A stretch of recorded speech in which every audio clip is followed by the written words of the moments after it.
அஸ்ஸலாமு அலைக்கும் ஃப்ரெண்ட்ஸ். இன்றைக்கி எண்ணெய் கத்திரிக்காய் எப்படி செய்கிறதுன்னு பார்க்கலாம். இது தோசை, சப்பாத்தி, சாதத்துக்கு ரொம்ப நல்லாயிருக்கும். இன்றைக்கி செஞ்சுட்டு மறுநாள் சாப்பிட்டிங்கன்னா ருசி கொஞ்சம் கூடுதலாகவே இருக்கும்.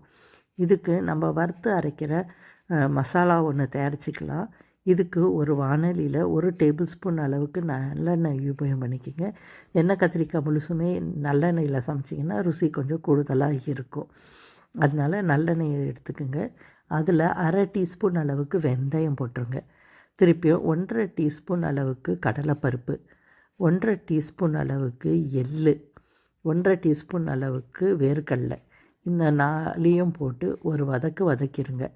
ஒரு வதங்கினதுக்கப்புறமா முழு மல்லி விதைங்க இருக்கும் இல்லைங்களா, தனியா, அதை ஒரு 2.5 டீஸ்பூன் அளவுக்கு போட்டுக்குங்க.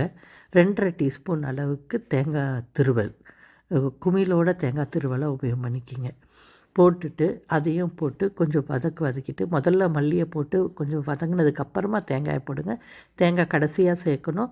ரொம்ப சூடு ஏற வேண்டாம். வானிலையில் இருக்கிற சூடுலேயே அது ஒரு 2 நிமிஷம் நீங்கள் வதக்கினாலே போதும். தேங்காய் பொன்னிறவலாக ஆகணுன்றது கிடையாது, சும்மா வறுபட்டால் போதும். அதுக்கப்புறமா இதை எல்லாத்தையும் போட்டு இவ்வளோ தான் வறுத்த மசாலா தேவை, இவ்வளவையும் போட்டு மிக்ஸி ஜாரில் போட்டு அரைச்சி எடுத்துக்குங்க. ஒரு மைய விழுதாக அரைச்சி எடுத்துக்கணும். இந்த வாணலியை அலசி ஊற்றி அந்த தண்ணியவே உபயோகம் பண்ணி அரைச்சிருங்க. அடுத்தது நம்ம ஒரு 1/4 கிலோ எண்ணெய் கத்திரிக்காய்க்குள்ள அளவு நான் இன்றைக்கி சொல்கிறேன், செஞ்சு காட்டியிருக்கிறேன். ஸோ 1/4 கிலோ எண்ணெய் கத்திரிக்காயை முதல்ல இப்போ எண்ணெய் கத்திரிக்காயிலேயே நம்ம வறுத்து எடுக்கணும்.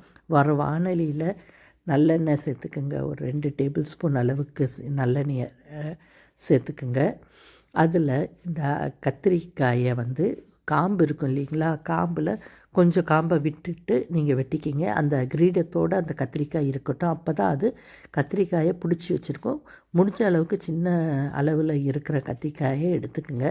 இப்படி அடிவாக்கிலேருந்து 4ஆக பிளந்திங்கன்னா நீங்கள் உள்ள பூச்சி கீச்சி இருக்கான்றதையும் பார்த்துக்கலாம். அதே நேரம் நம்மளுக்கு கத்திரிக்காய் வறுபடுறதுக்கும் கொஞ்சம் அது உபயோகம் பண்ணும், நம்மளுக்கு உதவும். அதனால் நீங்கள் இப்போ நான் இன்றைக்கி 1/4 கிலோ கத்திரிக்காயில் ஒரு 7 கத்திரிக்காய் வந்துச்சு 1/4 கிலோ அளவில். நான் அதே மாதிரி போட்டு கொஞ்சம் வறுத்து எடுத்துக்கிட்டேன். இதை நம்ம வறுக்கிறது எப்படின்னா, ஒரு அரைவேக்காடு இது அந்த எண்ணெயிலேயே அது வெந்து வந்துடணும். அப்போ அது எப்படி தெரியும்னா, நம்ம இப்போ போட்டுட்டு வதக்கணும்னு வைங்களேன், இந்த தோலோட நிறம் கொஞ்சம் பழுப்புலேருந்து கொஞ்சம் இன்னும் கொஞ்சம் லைட்டர் ஷேடுன்னு சொல்லுவாங்க இல்லையா, கொஞ்சம் வெள்ளைத்தன்மை அடித்து கொஞ்சம் கலர் சேஞ்ச் ஆகும். அந்த கலர் மாறினதோடையே என்ன பண்ணுங்கன்னா, அதை ஒரு பாத்திரத்தில் எடுத்து வச்சுக்கிங்க. இது வறுப்படுற அந்த நேரத்தில் ஒரு பெரிய நெல்லிக்காய் அளவுக்கு ஒரு புளியை நீங்கள் தண்ணியில் ஊற போட்டு வச்சுருங்க.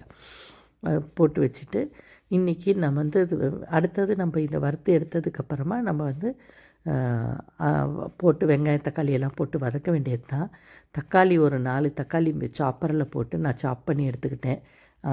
பொடியாக நறுக்கிறதுக்கு பதிலாக அது சாப் பண்ணி எடுத்துக்கிட்டோன்னா அது மசாலாவாக நம்மளுக்கு வறுபட்டு வரத்துக்கு சரியாக இருக்கும். இப்போ வறுத்து எடுத்ததுக்கப்புறமா அதனால சாப்பரில் போட்டு அதையும் சாப் பண்ணிக்கிங்க, இது வறுபடுற அந்த நேரத்துலேயே. இப்போ எண்ணெயில் என்ன பண்ணுங்கன்னா, கொஞ்சம் கடுகு, அதே எண்ணெயில் நீங்கள் கடுகு கொஞ்சம் போட்டு தாளிச்சிருங்க.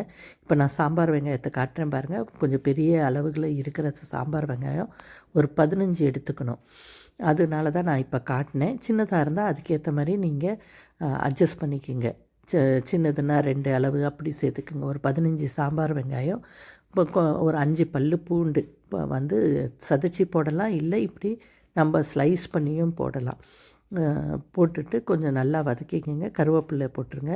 பெருங்காயம் போடணும். நான் பெருங்காயம் இப்போ போட மறந்துட்டேன், அதனால் குழம்புல கடைசியாக சேர்த்துருப்பேன்.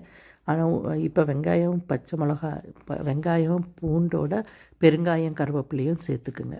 சேர்த்துக்கிட்டு கொஞ்சம் நல்லா வதக்கிடுங்க. வெங்காயம் கொஞ்சம் நல்லா வறுபட்டு வரட்டும். சாம்பார் வெங்காயம் இல்லையா, கொஞ்சம் ஒரு இனிப்பு ருசி கொடுக்கும், ரொம்ப நல்லா இருக்கும். இதில் அது கொஞ்சம் வறுபட்டதுக்கப்புறமா 4 தக்காளியை நான் சாப்பரில் போட்டிருந்தேன் இல்லைங்களா, அது போட்டேன். அது போட்டுட்டு மஞ்சத்தூள் ஒரு 1/2 டீஸ்பூன், 1 டீஸ்பூன் அளவுக்கு மிளகாத்தூள், 1 டீஸ்பூன் அளவுக்கு மல்லிப்பொடி, இவ்வளோ தான் போட்டது. வேறு மசாலா எதுவுமே கிடையாது. போட்டுட்டு நல்லா வதக்கிடுங்க. இது வதங்கினதுக்கப்புறமா இந்த அரைச்ச விழுதை போடணும்.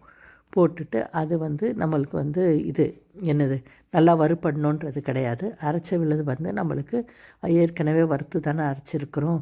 குழம்புக்கு வந்து சேர்ந்து கூட்டி வரத்துக்காக மட்டும்தான். நீங்கள் அதை போட்டு சும்மா ஒரு வதக்கிட்டு கூட மிக்ஸி ஜாரை அலசி ஊற்றிட்டு திருப்பியும் புளி தண்ணியை ஊற்றிடுங்க. புளி தண்ணி வந்து கொஞ்சம் தாராளமாகவே ஊற்றுங்க. ஏன்னா நம்ம அரைச்ச பொருள் எல்லாமே கட்டித்தன்மை கொடுக்கக்கூடியது. கடலைப்பருப்பு,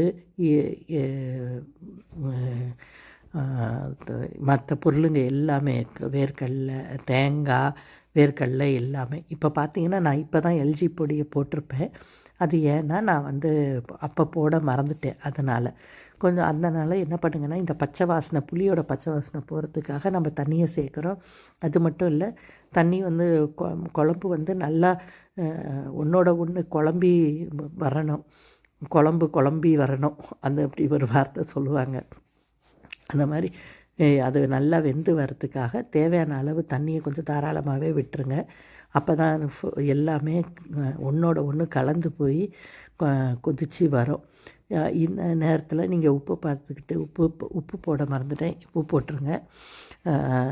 உப்பு போட்டுட்டு திருப்பியும் எல்லா பதத்தையும் பார்த்துக்கங்க சரியாக இருக்கா அப்படின்ட்டு பார்த்துட்டு ஒரு கொதி வர விடுங்க. இது குழம்பு வந்து ஒரு கொதி வந்ததுக்கப்புறமா நீங்கள் வந்து இந்த எண்ணெய் கத்திரிக்காய் வறுத்து வச்சுருக்குறோம் இல்லைங்களா, அந்த கத்திரிக்காயை சேர்க்கணும். சேர்த்துட்டு ஒரு 5 நிமிஷம் சிம்மரில் புளி போட்டிருக்குறோம், அதனால் நின்று தான் வேகும். அந்த குமிழோடு இருக்கிறதுனால கத்திரிக்காய் பிரிஞ்சு வராது, ஒட்டி அப்படியே இருந்துடும். முழுசையும் போட்டுட்டு நல்லா மூடியை போட்டு மூடி ஒரு 10 நிமிஷம் வேக வச்சிங்கன்னா சரியாக இருக்கும்னு நினைக்கிறேன். வெந்ததுக்கப்புறமா எண்ணெய் பிரிஞ்சு வரும், நீங்கள் பார்க்கலாம்.